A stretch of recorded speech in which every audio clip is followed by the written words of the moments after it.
কি রে ভাই, দুর্গাপুজো তো চলেই এলো, মোটে মাসখানেক বাকি। ঘরে বসে কি করবি? চল না, নিউ মার্কেটে অফার চলছে। মাসের পয়লা স্যালারিটাও কিন্তু ঢুকে গেছে। এরপরে কিন্তু তোরা এই ভিড়ের মধ্যে আর শপিং করতে পারবি না। আমি তবে ভিড়ের মধ্যে শপিং করতেই পারি না।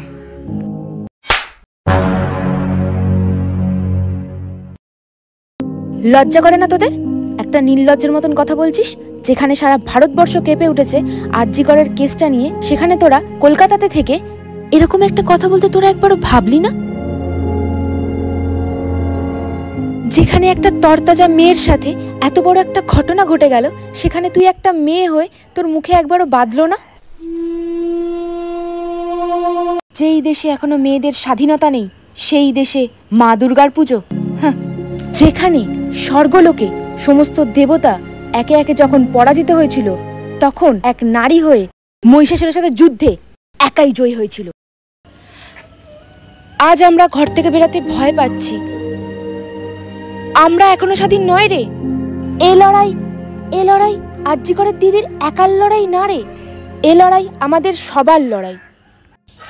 হ্যাঁ ভাই, আমার অনেক ভুল হয়েছে ভাই। আমরা এখনো স্বাধীন নয়।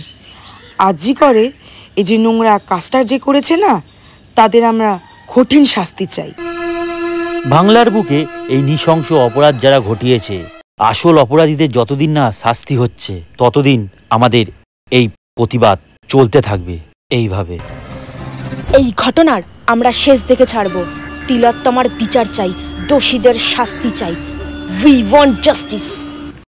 We want justice.